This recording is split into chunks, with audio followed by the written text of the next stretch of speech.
Hi guys, and welcome to Angling For You, and you join me in my new shed of dreams. Now, this is something I've wanted to build for a long time, and I finally got around to building it. My workshop of absolute dreams to do all the kind of things that I want to do in, but it will also help in shooting some films to do with tackle talks, bait talks, preparation.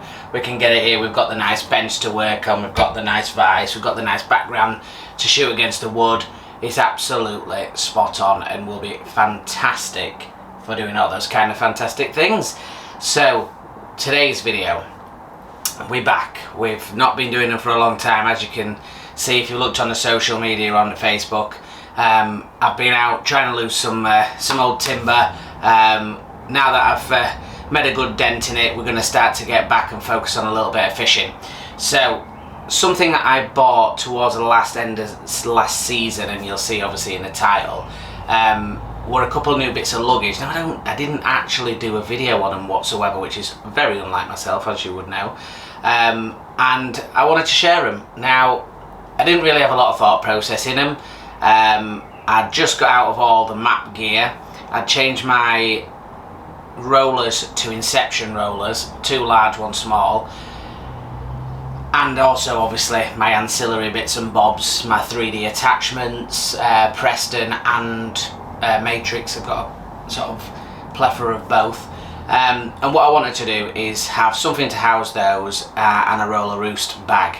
Now, I looked obviously down the usual suspects, and these two are not the usual suspects. Certainly one of them is not really designed or marketed as what I use it for.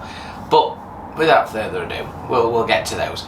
Now, I'm going to lift the first one up onto the bench. This one is predominantly to carry all my ancillary bits, your connectors, your add-ons for your box, your roosts and all that kind of stuff.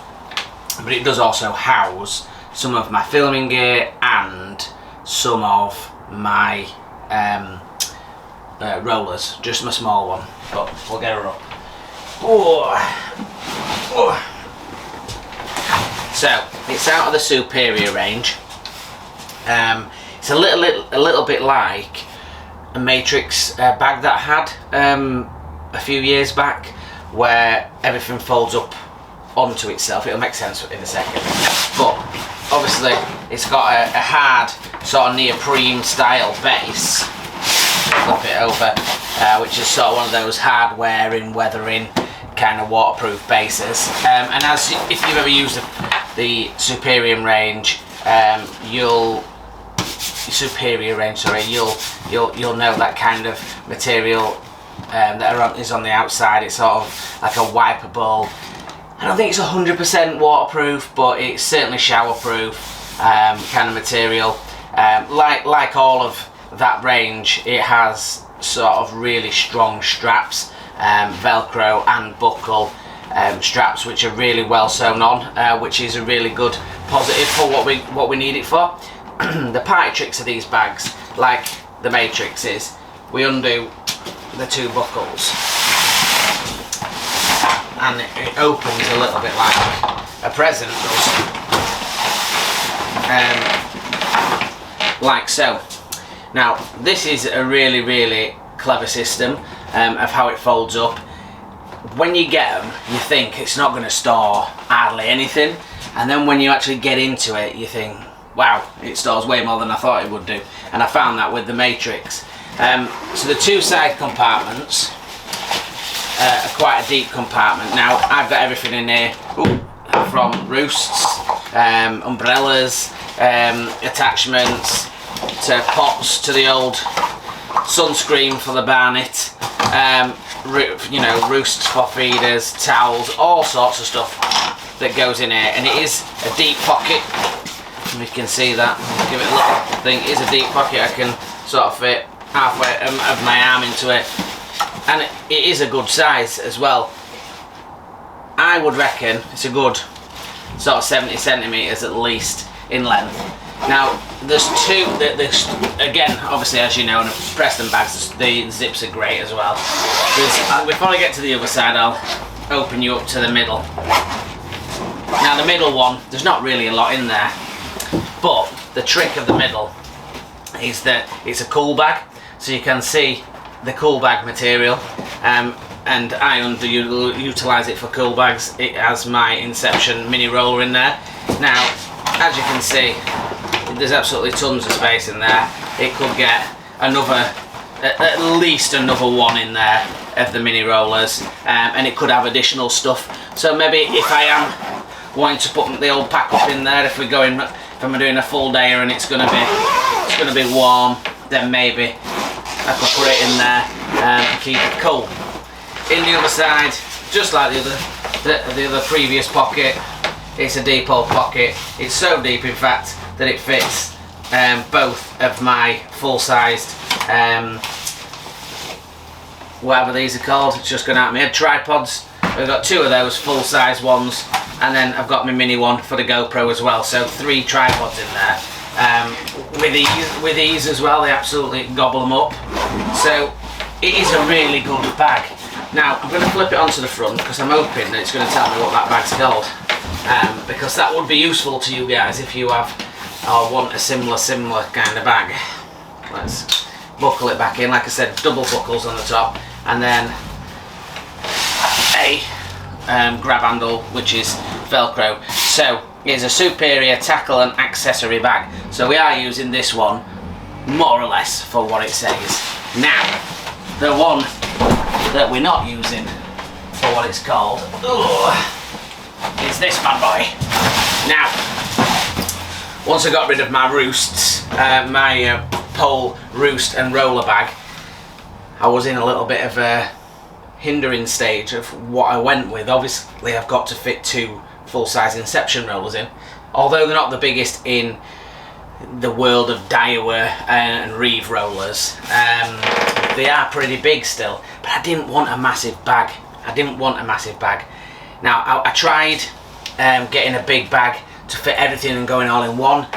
It was a great idea, but I ended up probably nearly giving myself another hernia, so we don't want to do that. They're done and dusted, that's it. I don't want to do that again.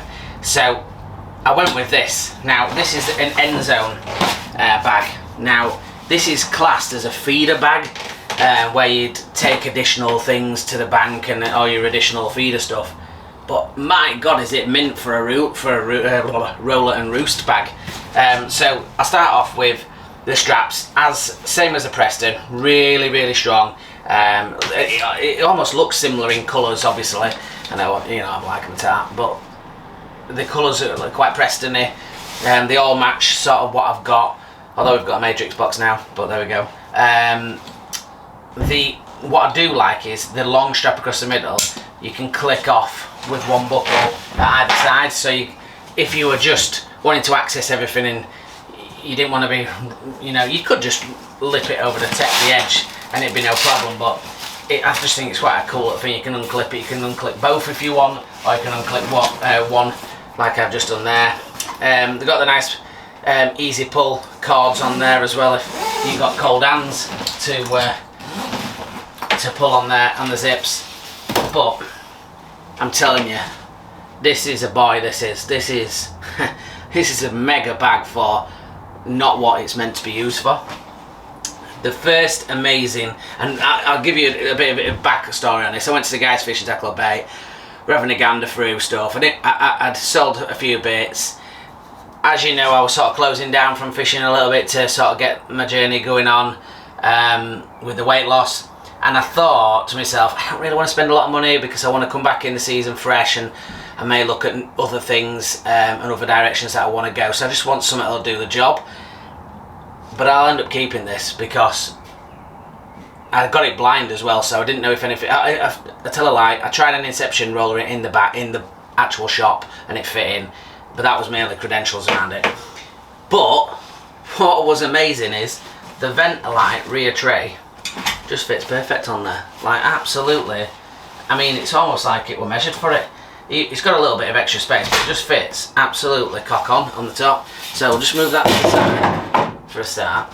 But this bad boy fits these Inception rollers in easy, and not only does it fit in 2 Inception rollers in back to back, it's got my 36 kit safe in there as well, and I'll be honest, it could fit more stuff in if I wanted it to, but like you saw me last year, I've leaned a little bit of stuff out, so it just has 2 of these pole rollers in it, so I'll just get both out so we can just have a look at the oh, don't hit the light.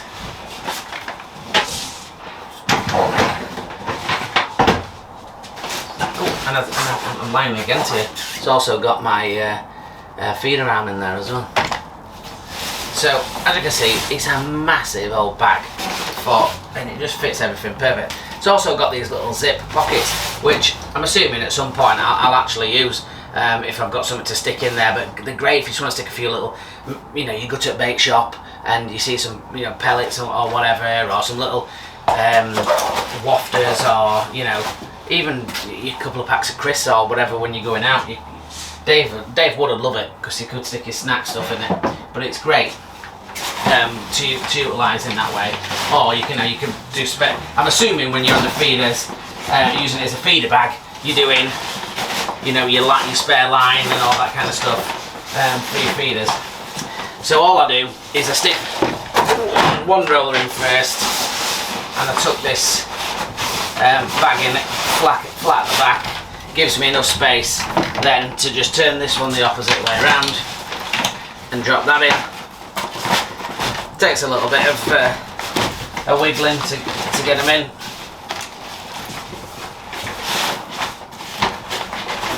There we go. And then this bad boy just drops absolutely cock on the top, like so. Now the top part of it also, it's got like an inserted piece of card or something like that on the top, so it gives it, as you can hear, a little bit of rigidity on the top, so it's not flopping about all over the place, which also is really good. Big padded strap, as you would imagine, adjustable. Click that on, strong clicks. But we're not done. We're not done. We have more. These pockets are massive. I can't, just to an add-on front pocket, they're absolutely huge. Now in here I've got like a bait bucket, you know, to get your water out. Got my neoprene gloves, additional pole pots. I've got my bag of line if I need to re-spool anything. And I'm not joking, I can put my whole arm in there. Do you know what I mean? They're huge, and obviously just to have a crap pocket basically, or if you go in and you want to add your bait to it or additional stuff, what a great thing to have. And there's 2 of them as well. This one, I mean, there's hardly anything in them. I've got this massive thing which has got all my different wafters and stuff, and then, you know, I've got a bag of Aston Park pellets in there, but I mean, it's underutilised. I could fit another 5 bags in there of Aston Park pellets if I wanted to. And again, it has that neoprene style holder on the top. Let's get it down there, out of the way. So, 2 bits of equipment that I've not really talked about, but additionally, you don't always have to go for the natural thing where I've done it in the past. I've gone and got a big old roost bag, roller bag, and it's just stuff rolling around in it, and because it's just a roller bag, there's not always pockets in them, and you're throwing everything in, and every time you lift your rollers out, you're pulling all stuff all over down the bank, and if it's a windy day, it can be a ball ache. But with that, it fits 2 good sized rollers. I know it's not going to do everybody, because, you know, people have got big old rollers, some of you, and you know, you got your Daiwas, your Twins, and your Reeves, and probably some of the bigger spheres and stuff like that. You're not going to fit them in there. It's just not going to happen. But for me, them Inceptions fit in there perfect, and a lot of people do have Inceptions or similar size rollers, and I can get a few other bits in there, kit safes and whatnot. But those front pockets can fit all the crap. They're just a little bits and bobs and line and, you know, bits and bobs that you need, pole pots and stuff like that. And I know that I can just go in that pocket, get what I need. It's not going to blow off down bank, and I don't have to lift it out every single time. You know what it's like. You'll get it all in perfect, and there'll be just one pot that's stopping everything zipping in.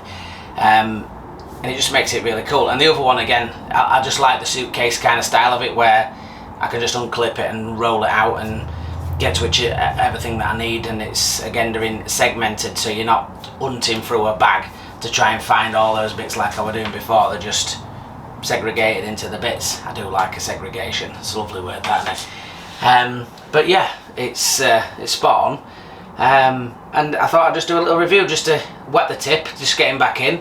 And I do apologise for being away so long. I wanted to get back. I want to get back into it, and you know, it's something that I've just had to do for myself and for my family and well-being, general well-being. You've got to be here to see your grandkids, haven't you, and stuff like that. So yeah, absolutely, and we'll get out there, we'll get on the bank, we'll create hopefully some good content. I'll leave this at the end. So as you may or may not know, you might have seen videos in the past. Now, Angling for You, like many other creators that are out there, videos create revenue. They create revenue from ad streams, and that can be, depending on whatever you earn per view, per month, can equal anywhere, for us, anywhere from about £150 to £200 a month. We've talked about this before.